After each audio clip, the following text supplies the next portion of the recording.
Sejam muito bem-vindos e muito bem-vindos a mais uma live do Área 1, mais um episódio aqui do Área 1. Aqui nós discutimos as estratégias para você ter mais intimidade com Deus. E nós estamos fazendo desse momento aqui, né, ao vivo, no Instagram, um momento de estudo da palavra, um momento de a gente mergulhar, entender um pouco mais sobre aquilo que a Bíblia diz. E obviamente o nosso tempo aqui é limitado, mas a gente vai estudar um pouco sobre o Evangelho de João, beleza? Eu vou pegar aqui o celular, depois eu boto de volta aqui, tá? Eu vou pegar aqui, só para vocês verem, para a gente estudar, acompanhar aqui. Me acompanha na leitura aqui desse texto. Abra sua Bíblia, então me acompanha aí, tá? João capítulo 15, a videira e os ramos. Eu sou a videira verdadeira e meu pai é o agricultor. Isso é Jesus que está falando para os discípulos, 11, tá? Judas já tinha saído nesse instante aqui, no capítulo anterior, já tinha saído para o traidor indicado aqui, ó, capítulo 13, ele tinha saído para trair Jesus, eles já estavam na última Páscoa, e então, tá aqui, ó, eu sou a videira verdadeira e meu pai é o agricultor. Todo ramo que estando em mim não der fruto, ele o corta, e todo que dá fruto, ele limpa. Para quê? Um objetivo, para que produza mais fruto ainda. Vós já estáis limpos pela palavra que vos tenho falado. Permanecei em mim e eu permanecerei em vós. Como não pode o ramo produzir fruto de si mesmo, se não permanecer na videira, assim nem vós o podeis dar frutos, se não permanecerdes em mim. Eu sou a videira, versículo 5 aí, ó. Eu sou a videira, vós os ramos. Quem permanece em mim e eu nele, esse dá muito fruto. Porque sem mim nada podeis fazer. Se alguém não permanecer em mim, será lançado fora, à semelhança do ramo, e secará. E o apanham, e lançam no fogo, e o queimam. Se permanecerdes em mim, e as minhas palavras permanecerem em vós, pedireis o que quiserdes, e vos será feito. Nisto é glorificado o meu Pai, em que deis muito fruto, e assim vos torneis meus discípulos. Como o Pai me amou, também eu vos amei, permanecei no meu amor. Versículo 10. Versículo 10 a gente está aqui, ó. Se guardardes os meus mandamentos, permanecereis no meu amor. Assim como também eu tenho guardado os mandamentos do meu Pai, e no seu amor permaneço. Tenho-vos dito essas coisas para que o meu gozo esteja em vós, e o vosso gozo seja completo, vosso desfrute, vosso deleite. O meu mandamento é este, que vos ameis uns aos outros, assim como eu vos amei. Ninguém tem maior amor do que este, de dar a alguém a própria vida em favor de seus amigos. Vós sois meus amigos, se fazeis o que eu vos mando. Olha que coisa interessante, né? Vós sois meus amigos, se fazeis o que vos mando. Já não vos chamo servos, porque o servo não sabe o que faz o seu senhor. Mas tenho-vos chamado amigos, porque tudo quanto ouvi de meu Pai vos tenho dado a conhecer. Vamos adiante. Não foste vós que me escolhestes a mim. Pelo contrário, eu vos escolhi a vós outros e vos designei para que vades e deis muito fruto. E o vosso fruto permaneça, a fim de que tudo quanto pedides ao Pai em meu nome, ele vos conceda. Isto vos mando, que vos ameis uns aos outros. Se o mundo vos odeia, sabeis que primeiro do que a vós outros, o mundo me odiou a mim. E o mundo aqui é o sistema pecaminoso, né? São os homens que não creem em Deus. O sistema que é governado entre aspas, né? Que é gerido ali pelo príncipe desse mundo, que é Satanás. Mas sobre, claro, a soberania e governo soberano de Deus. Se vós fosseis do mundo, o mundo amaria o que era seu. Como todavia não sois do mundo, que alegria pra gente, hein? Não somos do mundo. Pelo contrário, dele vos escolhi, por isso o mundo vos odeia. Lembrai-vos da palavra que eu vos disse, não é o servo maior do que o seu senhor. Se me perseguiram a mim, também perseguirão a vós outros. Se guardaram a minha palavra, também guardarão a vossa. Tudo isto, porém, vos farão por causa do meu nome, porquanto não conhecem aquele que me enviou, não conhecem a Deus. Se eu não viera, nem ele houvera falado, pecado não teriam, mas agora não tem desculpa do seu pecado. Quem me odeia, odeia também a meu Pai. E se eu não tivesse feito entre eles tais obras, quais nenhum outro fez, pecado não teriam. Mas agora não somente tem eles visto, mas também odiado, tanto a mim como a meu Pai. Isto, porém, é para que se cumpra a palavra escrita na sua lei. Odiaram-me sem motivo. Odiaram-me sem motivo. Você pode encontrar isso em vários salmos, como 35, versículo 19, Salmo 69, versículo 4, Salmo 109, versículo 3 a 5, odiaram-me sem motivo. Tá bom?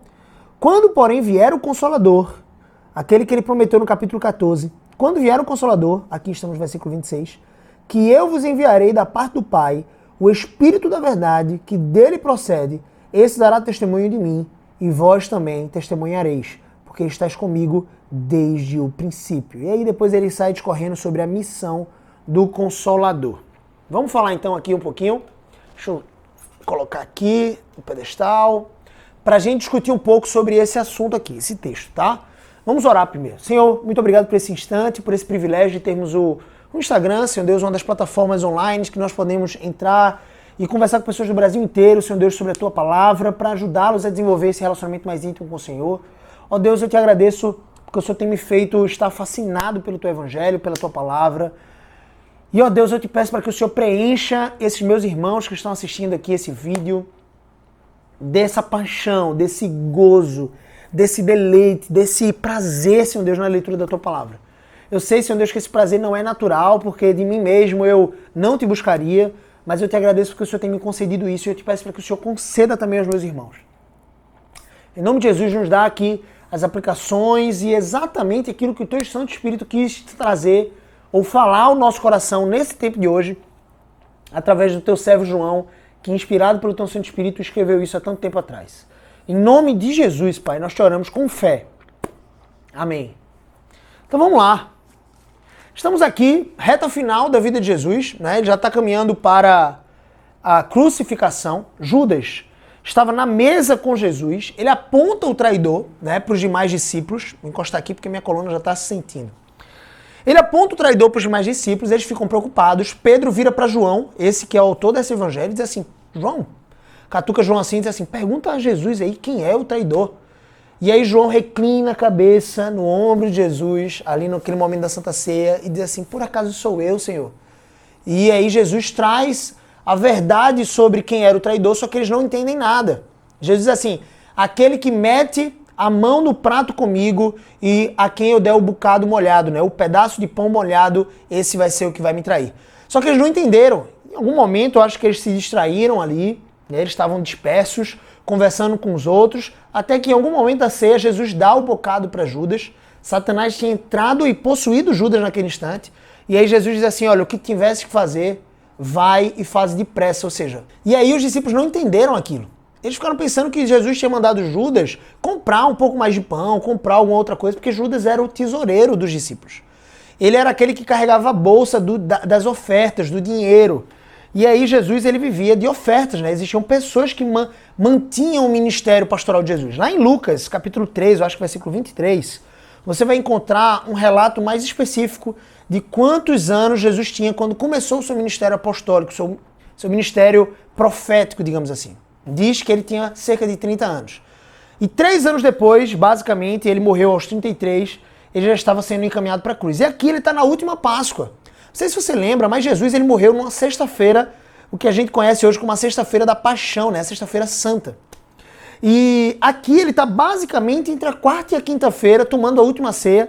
Ele já vai se dirigir para o jardim de Getsêmani, onde ele vai ser preso, né? Ele vai ser pego ali pelos principais sacerdotes e pelos guardas romanos.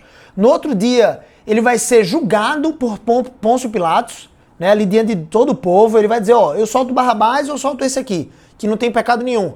E aí o povo clama por Barrabás ser solto, um homicida.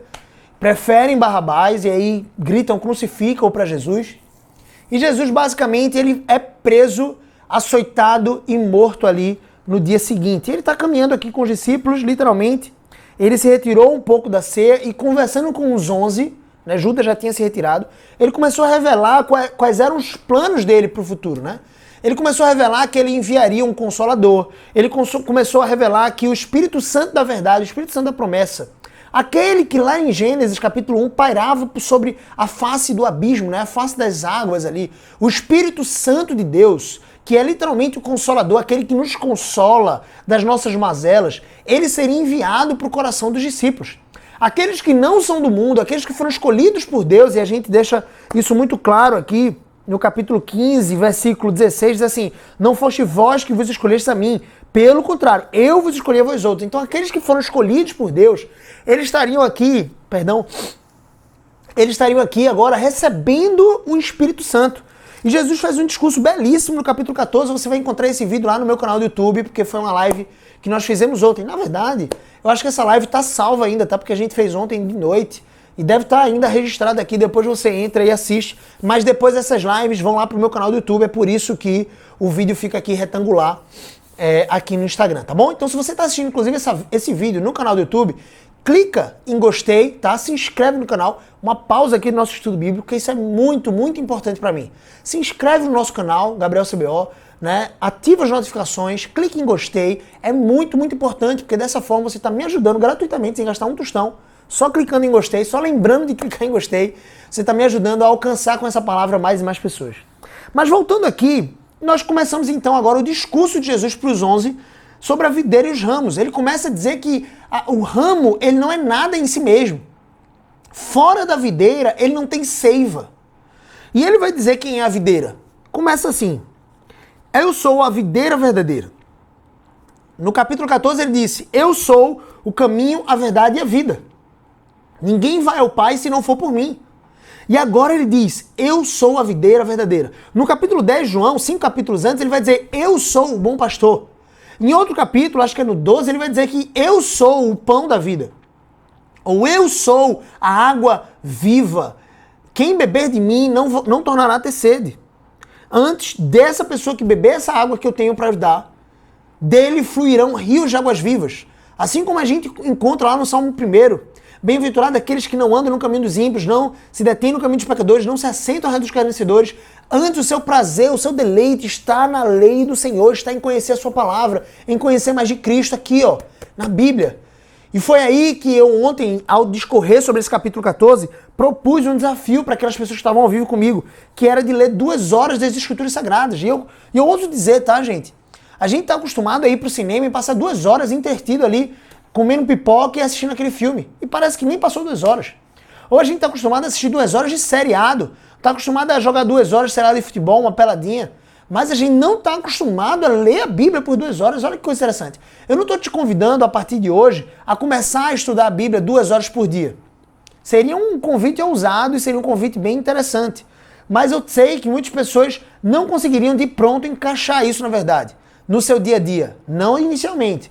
Mas eu quero te encorajar a se propor esse desafio de hoje, por exemplo, feriado nacional, feriado de Tiradentes, você de repente pegar a Bíblia e estudar aí. Hoje à noite, ao invés de assistir um seriado, ao invés de assistir Netflix, tá tudo bem se você quiser assistir Netflix, mas pega antes, prioriza as Escrituras, se deleita nas Escrituras. Eu encorajei você ontem, aqui na live do Área 1, te dizendo que você provavelmente não ia entender tudo.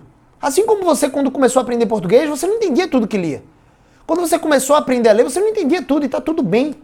Quando você está começando a aprender inglês, você lê as coisas, você não entende 80% das palavras e está tudo bem.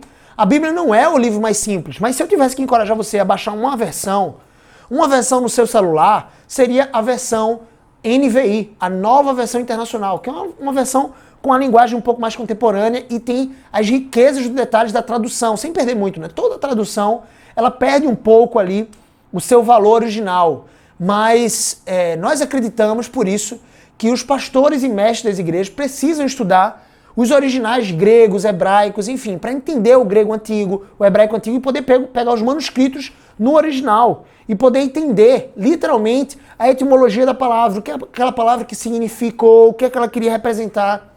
Então isso aprofunda ainda mais o conhecimento das escrituras. Mas, como eu e você, nós não vamos aprender grego, não, pelo menos nos próximos 2 anos ou algo do tipo. Se você começar a estudar grego agora, talvez você saiba ler depois de 2 anos. Mas pega a sua Bíblia em português e pega na versão NVI ou na versão ARA, até que é a Almeida Revista e Atualizada. Eu gosto muito dessa versão. É a versão que eu leio aqui para vocês. Mas a versão NVI, de forma essencial, ela é maravilhosa também. Ela traz uma versão muito boa. E aqui nós estamos discutindo estratégias para você se aprofundar no conhecimento das Escrituras. E aqui nós estamos refletindo sobre a vida de Jesus, a obra dele. E chegou aqui no ápice, né? Ele começa um dos últimos discursos dele para os discípulos. Ele passou 3 anos ensinando, discipulando os discípulos, trazendo as verdades das Escrituras Sagradas, as verdades ocultas em Deus, trazendo a sabedoria que fundou esse mundo para os discípulos. E agora ele diz, eu sou a videira verdadeira. E meu pai é o agricultor. Ou seja, o que ele está dizendo é que meu pai me plantou para ser a videira verdadeira. Ele me plantou para ser a única árvore que pode gerar vida na humanidade. Todo ramo que estando em mim não der fruto, ou seja, aqueles que creem em Jesus, mas não frutificam, não vivem uma vida de piedade com Deus. O que é uma vida de piedade, Gabriel? Só para a gente traduzir um pouco mais essa palavra. Uma vida de piedade é uma vida baseada em santificação, baseada em viver para Deus. Eu vivo a minha vida para agradar a Deus, eu vivo a minha vida pautada na palavra de Deus, eu vivo a minha vida para conhecer mais esse Deus, conhecer como agradá-lo, e eu vou me esforçar por agradá-lo. Eu vou falhar miseravelmente todos os dias. Por isso que todos os dias eu preciso me ajoelhar e pedir perdão pelos meus pecados, pedir graça ao Senhor para que Ele me ajude, me nutra da sua palavra, da sua verdade, a ponto de eu poder transbordar dessa verdade, a ponto de eu poder, sendo perfurado em alguma parte do meu corpo, exalar essa verdade das Escrituras. O que aconteceu com John Bunyan, né? John Bunyan é o autor de O Peregrino. Um dos livros, é o segundo livro mais vendido do mundo depois da Bíblia, tá? E O Peregrino é um clássico incrível, ele escreveu vários outros livros, o John Bunyan é um dos autores preferidos da minha parte. E o John Bunyan, ele recebeu, né, esse título de ser uma palavra de ser um homem cheio da palavra de Deus. Se eu não me engano, foi o próprio Jonathan Edwards, um dos pregadores dos séculos passados, norte-americanos, se eu não estou enganado, que disse que se você perfurar John Bunyan em qualquer parte do corpo dele, vai sair a palavra de Deus. Então eu e você, nós precisamos dar fruto. E o fruto que Jesus está nos chamando a dar são frutos de arrependimento, frutos de santificação, frutos de justiça, frutos de ações de graças, frutos que estão descritos aqui na palavra de Deus. Que frutos são esses? São frutos de justiça, frutos de viver uma vida para Deus. E eu e você, nós só temos condições de viver uma vida para Deus se nós conhecermos esse Deus. Se nós passarmos a meditar nas suas Escrituras. E à medida que eu medito nas Escrituras, mais fascinado e mais apaixonado por esse Cristo eu posso me tornar. E então ele diz aqui que o meu pai é o agricultor e todo ramo que estando em mim não der fruto, esse meu pai o corta. E todo o que dá fruto não é cortado. Aquele que dá fruto, ele é limpo para dar mais fruto ainda. Ou seja, Deus tem um interesse na minha vida e na sua vida, meu irmão, em que eu e você, nós, né, aqui, demos muito fruto. Frutos que glorificam a Deus. A vida de Jesus, o que você precisa entender, foi uma vida frutífera que glorificou a Deus. Ele obedeceu a Deus em todos os termos, ele viveu uma vida perfeita.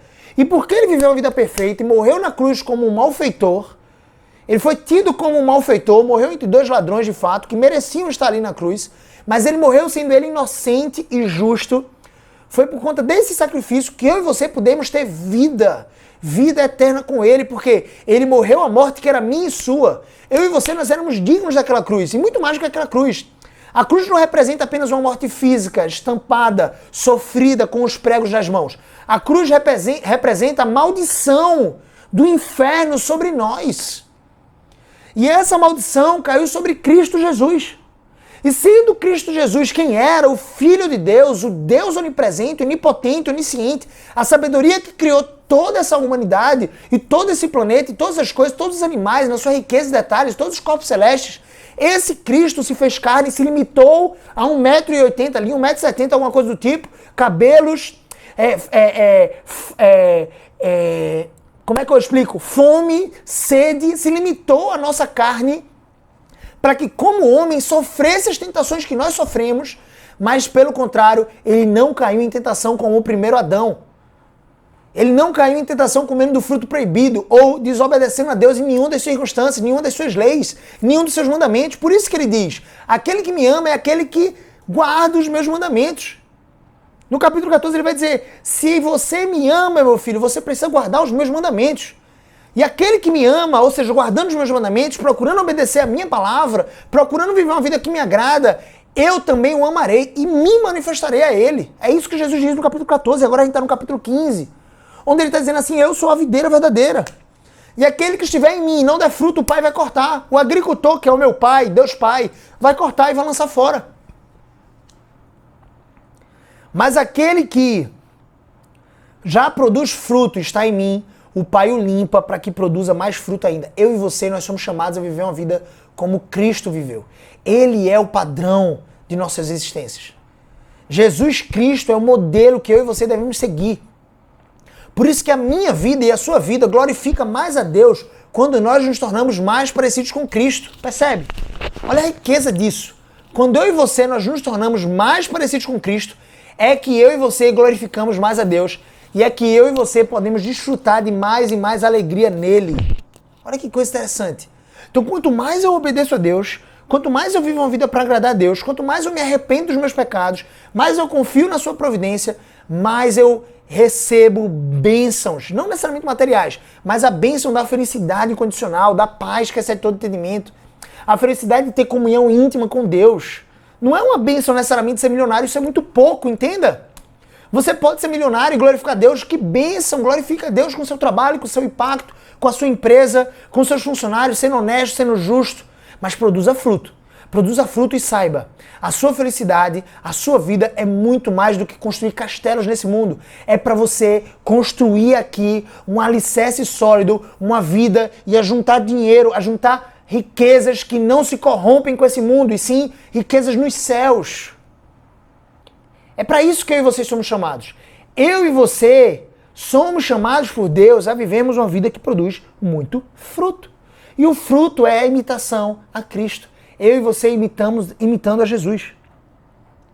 E olha o que ele diz no versículo 3, para os 11 discípulos, os 11 apóstolos. Vocês já estão limpos pela palavra que vos tenho falado. Ou seja, o que é que me limpa? O que é que me purifica? O que é que purifica as minhas obras? O que é que vai fazer com que eu glorifique a Deus com o meu trabalho, com o meu dia a dia, com a maneira como eu trato minha esposa, os meus filhos, a maneira como eu lido com os meus impostos, com os meus devedores, com aqueles que estão tentando me agredir de alguma forma? A maneira como eu vou lidar com eles é a maneira como a palavra de Deus tem me instruído. Por isso que a palavra é quem limpa, quem purifica. E aí ele diz: permanecei em mim e eu permanecerei em vós. Eu e você, nós somos chamados a produzir fruto e a permanecermos na videira. Se formos arrancados da videira verdadeira, ou seja, de Cristo Jesus, de vivermos a vida para Ele, eu e você seremos lançados onde há fogo e enxofre e choro e ranger de dentes, que é um inferno. Por isso que eu e você precisamos de Cristo. Como não pode o ramo produzir fruto de si mesmo, eu e você, nós somos ramos. Somos ramos, literalmente. Olha só, que interessante. Tá aqui, ó. Imagina que isso aqui é uma árvore, é a videira verdadeira. Eu e você, nós somos isso aqui, ó, um raminho. Um ramo. O ramo, ele não pode produzir fruto de si mesmo. Ele precisa da seiva. Isso aqui é uma flor artificial, tá, gente? Mas ele precisa da seiva que vem da raiz, dos fundamentos da palavra. Ele precisa ser limpo para produzir mais fruto. E essa limpeza vem da palavra de Deus.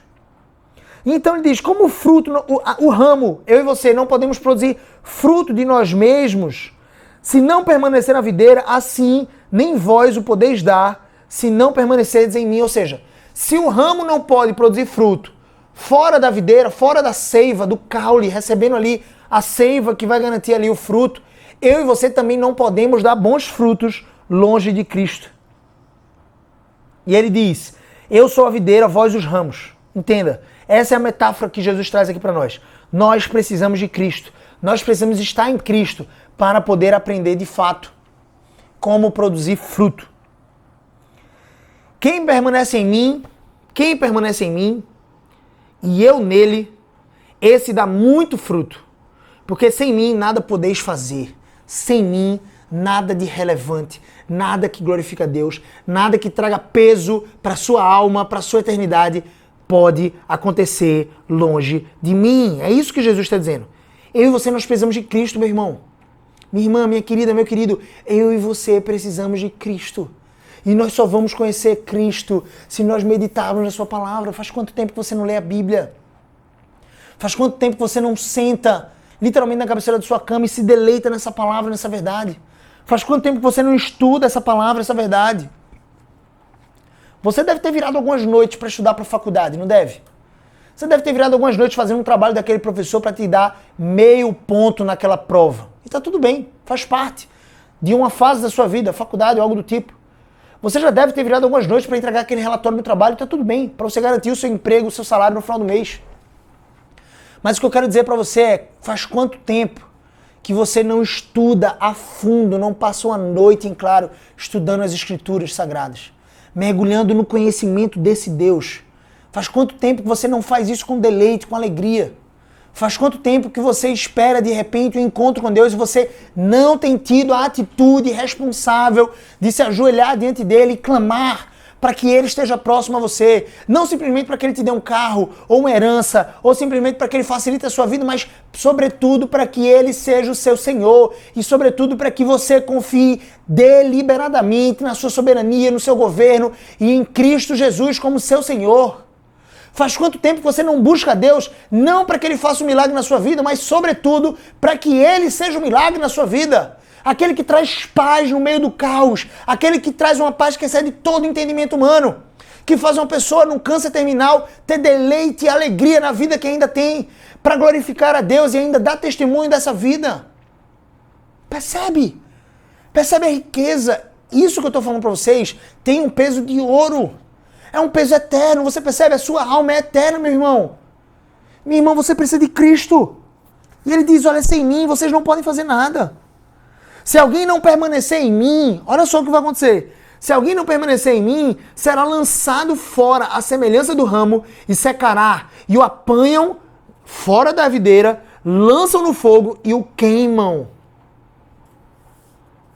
A gente às vezes não se percebe, né? Quando estamos diante de uma pessoa que não crê em Cristo. Aquele coração ali é um campo missionário, meu irmão.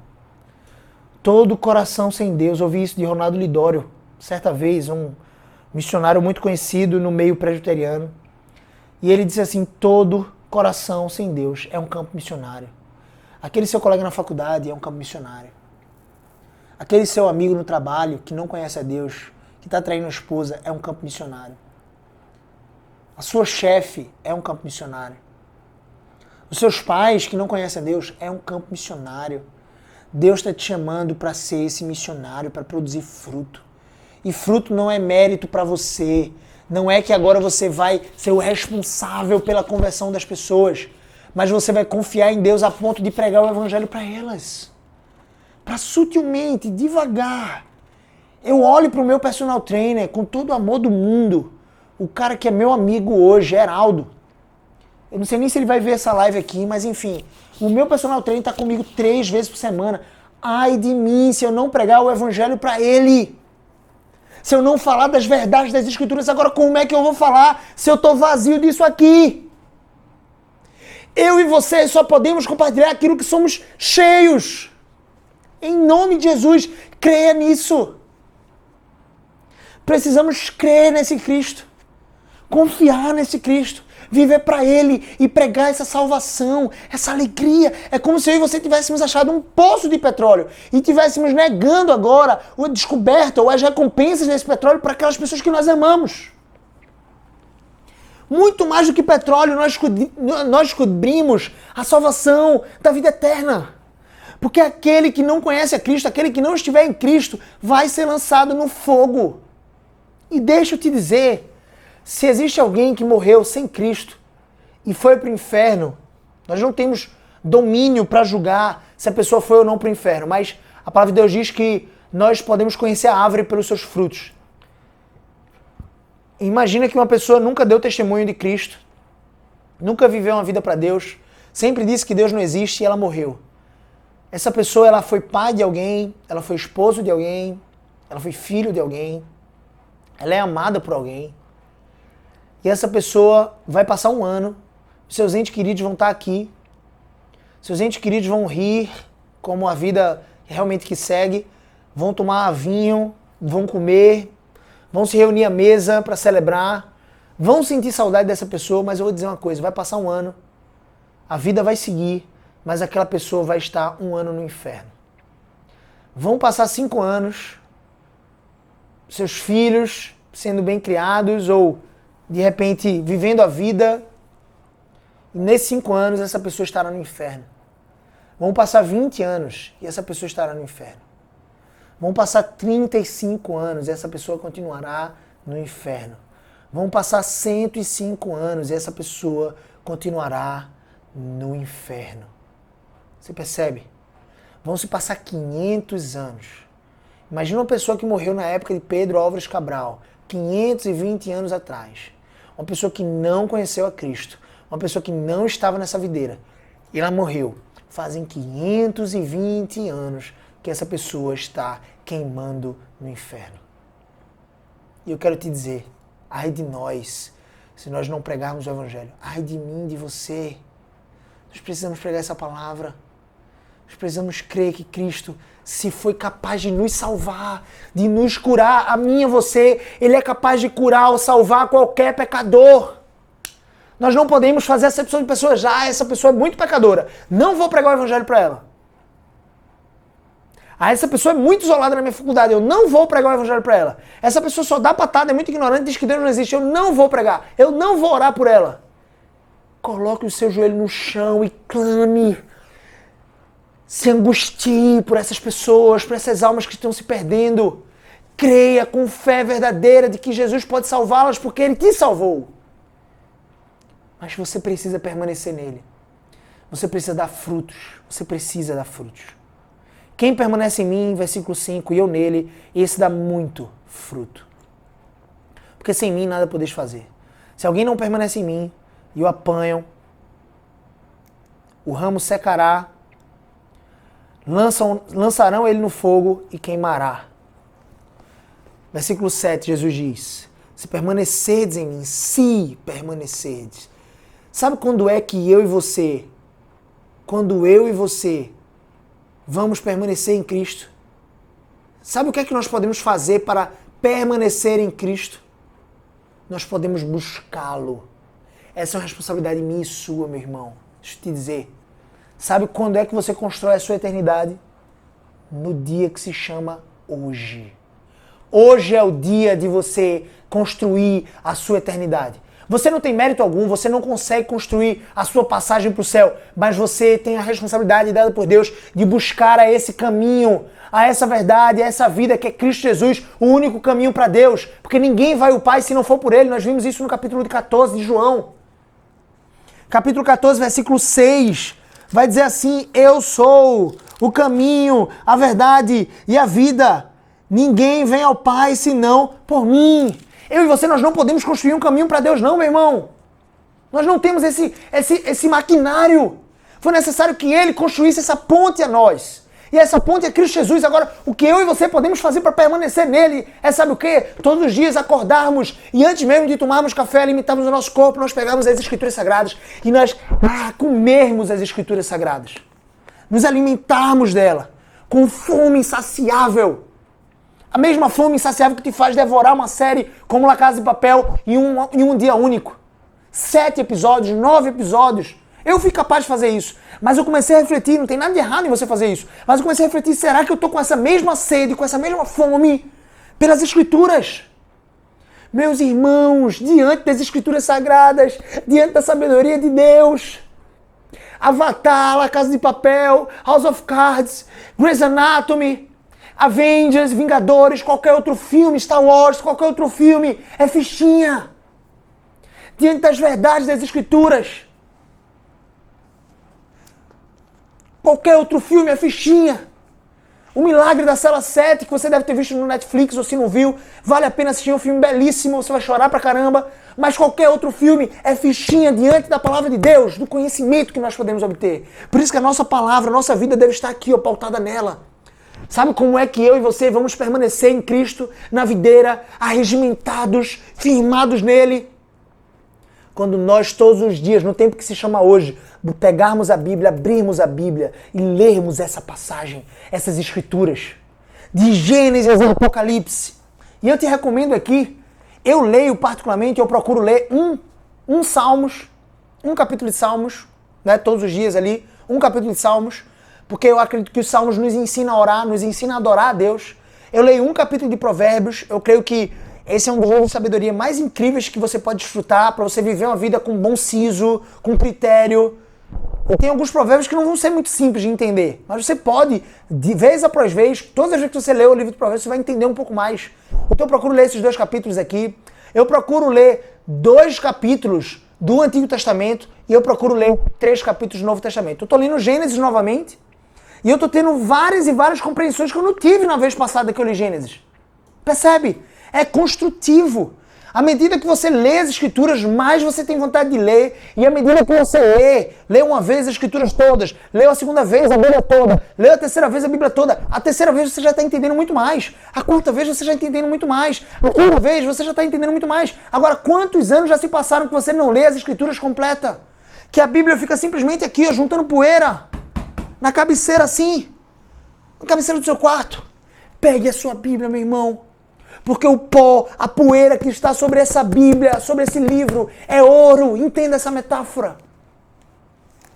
Não é que esse livro em si, ele tem uma santidade especial, mas a mensagem que carrega esse livro tem uma santidade especial. É um livro sagrado.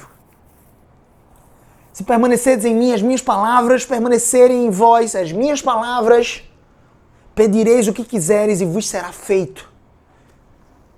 No capítulo 14 ele diz, pedireis o que quiseres em meu nome e eu vos concederei. Em meu nome, a gente viu ontem, que significa pedir segundo os interesses de alguém. Em meu nome não basta você dizer, Senhor, eu quero um carro hoje. Em nome de Jesus, amém. Não. Não é assim. Pedir em nome de Jesus é pedir segundo a vontade de Jesus. É como se fosse uma procuração. Você está agora com uma procuração em nome de Jesus. E você tem que orar agora pedindo segundo os interesses de Jesus. Como é que eu vou conhecer os interesses de Jesus, Gabriel? Leia as Escrituras. E obviamente você não vai conhecer todos os interesses dele, porque pode ser que, por exemplo, você peça um carro, que tá tudo bem, mas Jesus diga assim, não, meu filho, eu vou segurar um pouquinho aí por mais alguns anos até você aprender como é que se constrói riqueza a ponto de você ter dinheiro para comprar um carro.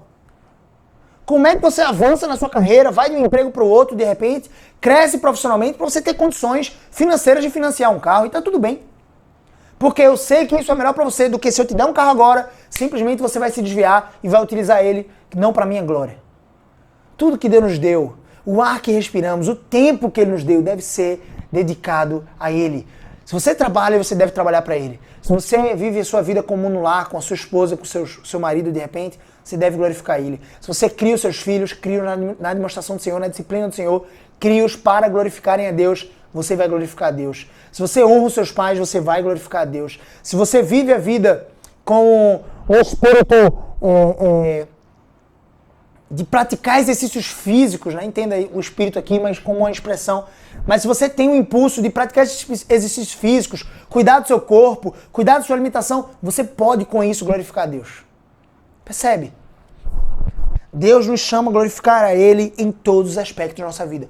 Todas as 6 áreas da nossa vida. E sobretudo, quando é que nós vamos desenvolver intimidade com Ele? E quando é que nós vamos entender como podemos glorificar a Deus em todas as áreas? Quando nós desenvolvermos a nossa área 1.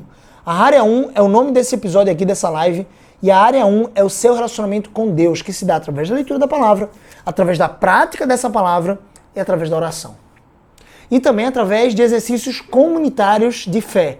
Ou seja, é importante que você se junte com outras pessoas que têm essa mesma missão, essa mesma fé, e que você aprenda junto com eles, com líderes, que você seja pastoreado, que você divida fardos com outras pessoas, amigas, irmãs. Ou seja, que você faça parte de uma igreja local. É assim que você vai desenvolver a sua área 1. E, obviamente, a partir da área 1, você pode construir abundância em todas as outras áreas. Olha só o que ele diz. Nisto é glorificado meu Pai. Em que é glorificado meu Pai? Meu Pai é glorificado se vocês permanecerem em mim. Se a minha palavra permanecer em vocês. Nisto é glorificado meu Pai, em que deis muito fruto, e assim vos tornareis meus discípulos. Quer se tornar meu discípulo? Quer se tornar meu amigo? Quer se tornar meu filho? Permaneça em mim, faça com que as minhas palavras permaneçam em você e dê muito fruto. Como o Pai me amou, também eu vos amei. Permanecei então no meu amor. Olha só que lindo. Se guardardes os meus mandamentos, permanecereis no meu amor. Para eu e você permanecermos no amor de Cristo, nós precisamos guardar os mandamentos dele. Assim como também eu tenho guardado os mandamentos do meu Pai. E ele guardou perfeitamente. Jesus guardou perfeitamente. E no seu amor permaneço. Quando eu obedeço ao meu Pai, eu permaneço no seu amor. Tenho-vos dito essas coisas para que o meu gozo, a minha alegria, a minha felicidade esteja em vós. E o vosso gozo, a vossa alegria, a vossa felicidade seja completo. Porque a vossa felicidade só vai ser completa, a nossa felicidade só vai ser completa em Cristo Jesus. Tá percebendo isso? Eu e você só vamos encontrar felicidade real em Cristo Jesus. O meu mandamento é este. Qual é o meu mandamento? O que vocês precisam obedecer? Que ameis uns aos outros, assim como eu vos amei. Olha que profundo isso. Jesus nos amou com amor sacrificial. E eu e você, nós somos chamados a amar o nosso próximo como Jesus nos amou. Ninguém tem maior amor do que este. Qual é o meu amor por vocês? Qual é o meu amor por vocês que vocês têm que amar o seu próximo? É o amor de entregar a sua vida pelos seus amigos. Ninguém tem maior amor que este, versículo 13. De dar a alguém a própria vida em favor dos seus amigos. Vós sois meus amigos se fazeis o que eu vos mando. Se vocês me obedecerem. Porque eu sou o soberano, eu sou o governador, eu sou o Senhor de toda a terra. Eu prescrevi o que é melhor para vocês. Para vocês serem meus amigos, vocês precisam me obedecer. E não existe nada mais reconfortante ou recompensador do que você obedecer a Deus. Já não vos chamo servos. Olha só, se você me obedece, eu não chamo vocês de servo.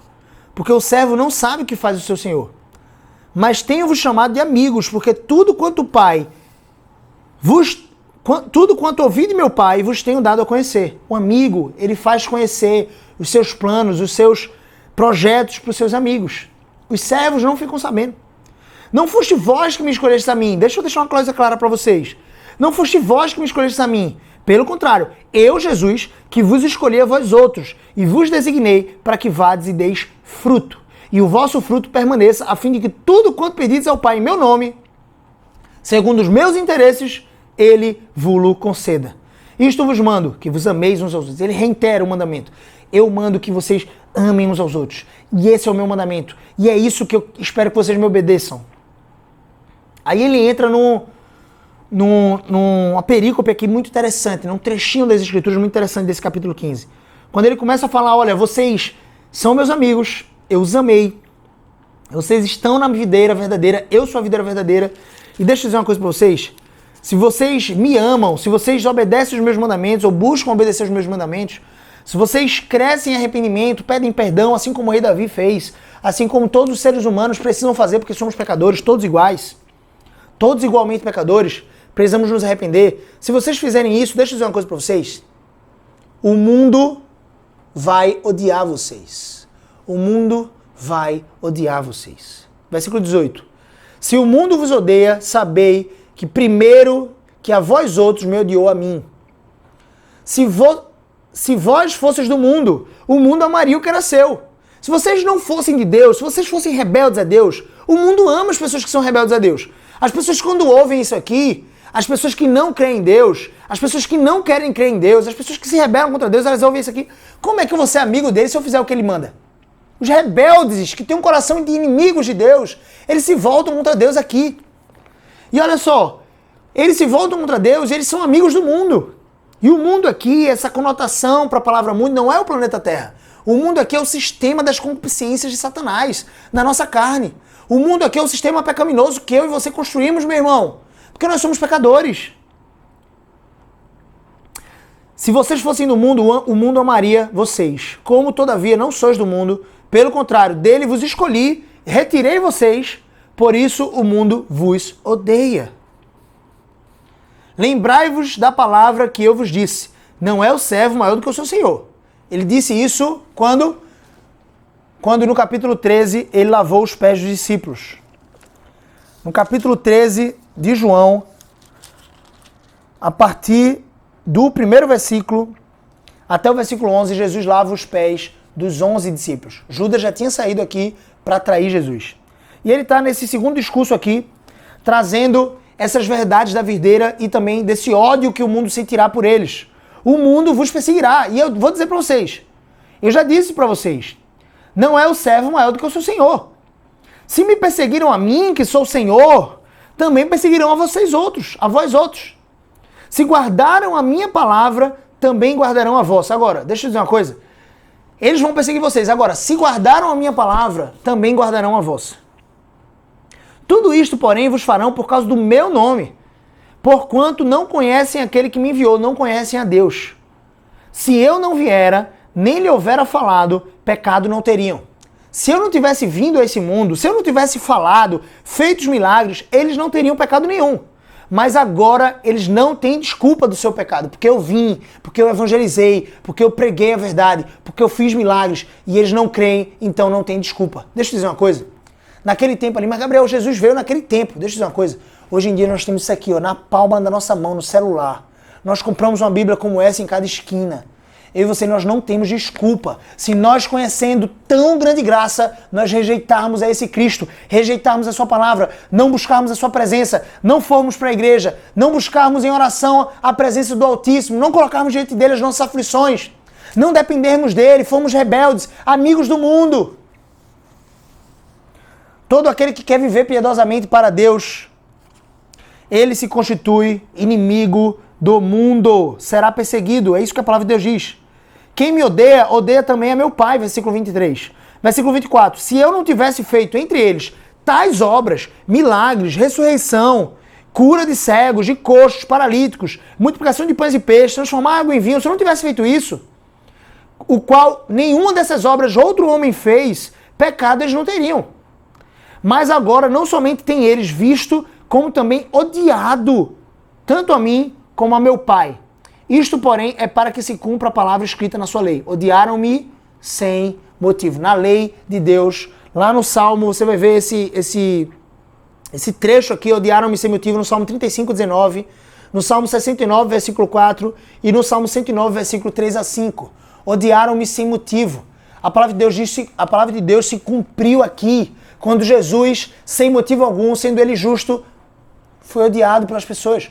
Eu sempre falei aqui pra vocês, desde que nós vimos o episódio do cego de nascença que foi curado, depois nós vimos a ressurreição de Lázaro no capítulo 12, e eu falei pra vocês que sempre vão existir dois grupos quando vocês pregam o evangelho. Quando eu e você pregamos o evangelho.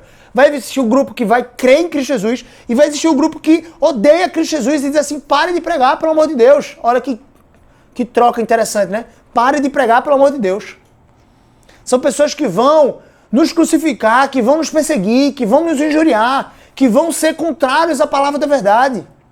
Assim como foi Elimas o mágico. Você vai ver esse episódio comigo lá em Atos, quando nós chegarmos em Atos, né, depois de João, a gente vai avançar, se Deus quiser, para Atos, e você vai ver que tem um mágico lá, quando Paulo e Silas, perdão, é isso mesmo, Elimas o mágico. Quando Paulo e Barnabé, se eu não me engano, estavam pregando a primeira viagem missionária, esse mágico ele estava deturpando a palavra do Senhor. Paulo pregando o evangelho e ele aqui, ó, não é bem assim não. Deturpando. Até que Paulo disse assim, ó, até quando você vai perverter os caminhos retos do Senhor? Até quando você vai ficar atrapalhando a pregação do evangelho? Vou te dizer uma coisa, você vai ficar cego agora. E ele meio que fez um milagre invertido, né? Cegou os olhos daquele mágico por algum tempo. E ele ficou meio que precisando da ajuda de pessoas para poder encontrar a sua casa. Então são pessoas que vão sempre perturbar a verdade das Escrituras, sempre vai existir. Pessoas que odeiam as Escrituras Sagradas, que odeiam a Deus. Pessoas que amam a libertinagem e não liberdade. As pessoas confundem liberdade com dinheiro, as pessoas confundem liberdade com fazer o que quer. Mas liberdade, na verdade, é você ter a escolha de não fazer aquilo que você quer. É mais ou menos assim, todo aquele que pratica o pecado, diz Provérbios, é escravo do pecado. Jesus também vai trazer esse mesmo texto. Todo aquele que comete pecado é escravo do pecado. Então, se você acha que você tem dinheiro ou fazer o que você quer, você é livre, você está enganado. Enganado pelas artimanhas de Satanás, que fala sobre liberdade e fraternidade. Liberté, fraternité, a Revolução Francesa ou algo do tipo. Liberdade não é você fazer o que quiser. Liberdade é você viver para Cristo. É você ter a opção de dizer assim, não, pecado, eu não vou viver para você. Eu não sou mais escravo de você. Eu vivo para Cristo. Isso é liberdade. Aqueles que conhecem a Deus verdadeiramente, conhecem a verdade, são livres, libertados pela verdade. Versículo 26, para a gente terminar. Quando, porém, vier o Consolador, Jesus termina esse discurso, que eu vos enviarei da parte do Pai, o Espírito da verdade, que dele procede, do Pai. Esse Espírito da verdade vai dar testemunho de mim dentro do coração de vocês. E vós também testemunhareis, porque estás comigo desde o princípio. Vocês estão comigo desde o princípio. Esse texto aqui pode apontar para duas coisas. Ou esses discípulos estavam com Jesus. Jesus estava dizendo para um tempo presente do ministério profético dele. Ou seja, quando ele começou aos 30 anos, ele logo juntou os 11 apóstolos ali, os 12, E ele disse assim, vocês estavam comigo desde o princípio, e isso significa para o início do ministério profético de Jesus, aos 30 anos. Ou ele quis dizer assim, vocês estavam comigo desde antes da fundação do mundo. Por isso que Paulo vai dizer que nós fomos escolhidos por Jesus antes mesmo da fundação do mundo. Antes que o mundo fosse mundo, eu e você fomos escolhidos. Se você crê em Deus, meu filho, se você permanece nele, saiba, não foi você que escolheu Deus, foi ele que te escolheu. Só que todos os dias ele te deu essa responsabilidade de pegar, sentar na cabeceira da sua cama, se ajoelhar ao redor da sua cama com o quarto fechado e orar, meditar nessa palavra, buscar a sua presença. Essa é a minha responsabilidade e a sua responsabilidade. Vamos orar. Senhor nosso Deus, nos ajuda, Pai, a cumprir essa responsabilidade. Nós precisamos tanto do Senhor, somos tão falhos. Se depender de nós, Senhor Deus, nós passamos dias, semanas sem ler as Tuas Escrituras, Pai. Nós precisamos do Senhor, nós precisamos que o Senhor aqueça o nosso coração, nos dê fome e sede da Tua Palavra, do Teu Evangelho, nos instrua, Senhor Deus, com respeito à Tua Palavra de fato, para que ela seja vida em nós, Pai. Faz com que possamos transbordar e pregar para o mundo, Senhor, cientes que o mundo pode nos odiar, cientes que eles pegarão em pedras para nos apedrejar, mas o Senhor tem cuidado de nós. E se nós tivermos que morrer como os apóstolos morreram perseguidos, nós vamos nos encontrar contigo nos ares, Pai, nos céus. E esse é o nosso deleite, essa é a nossa justiça, Senhor. Muito obrigado porque o Senhor morreu por nós na cruz. Porque o Senhor não fugiu, Senhor Deus, daquela responsabilidade tão dura. E nós muitas vezes rejeitamos esse conhecimento, rejeitamos o Teu sacrifício. Quando nós pecamos contra Ti, nós dizemos não existe Deus. Porque se soubéssemos, se de fato crescêssemos ao pecar conscientemente com alguma coisa, um adultério, ou algum filme que é inapropriado, Senhor Deus, ou uma mentira, um falso testemunho, uma maledicência, quando nós pecamos, Senhor Deus, conscientemente, sabendo que é mentira, Senhor Deus, ou sonegamos algum imposto, meu Deus, tem misericórdia de nós, porque nesse momento do nosso pecado estamos dizendo que não existe Deus. Estamos gritando para o mundo que não existe Deus, enquanto nós, sendo filhos do Senhor, deveríamos dizer, existe Deus, Deus existe, Ele é lindo, Ele é maravilhoso, Ele morreu por nós. Ó Deus, nos ajuda, Pai, a estarmos sempre cientes que o Senhor existe. E se cientes que o Senhor existe, se estivermos cientes que o Senhor existe, Senhor Deus, vamos evitar o pecado a qualquer custo, porque saberemos que o Senhor está em todo lugar. Abençoa a vida de cada pessoa que assistiu esse vídeo, para que essas pessoas de fato, Senhor Deus, compartilhem essa mensagem com mais e mais pessoas, para que essa mensagem possa alcançar várias pessoas que estão necessitadas e precisando do Senhor, precisando dessa seiva, que estão distantes, abatidos, Senhor Deus, conturbados, depressivos, angustiados, ansiosos, distantes do Senhor, rebeldes a Ti, ó Deus, chama-os a Ti mesmo, Senhor Deus, atraia-os a Ti. Atraia-os como me atraiu, Senhor Deus, em nome de Jesus. Se o Senhor salvou a mim, o pior de todos os pecadores, aquele que é o mais injusto de todos os homens que irá para o céu, o Senhor é capaz de salvar qualquer outro homem. Salva-os, Senhor Deus, em nome de Jesus, e faça-os pregar o Evangelho com ardor no coração, aos quatro cantos da terra, Senhor. Onde houver um coração sem Deus, ali há um campo missionário. Nos ajuda, nos abençoa. Em nome de Cristo Jesus nós choramos, Senhor. Amém. Deus abençoe sua vida. Não se esqueça de se inscrever no canal do YouTube Gabriel CBO. Se inscreve lá, entra no canal, se inscreve, ativa as notificações, clique em gostei. É muito importante que você clique em gostei nos vídeos lá do canal. E esse vídeo logo mais amanhã, se Deus permitir, vai estar lá no canal do YouTube, tá bom? Deus abençoe sua vida. Cheio no coração. Grande abraço. Valeu!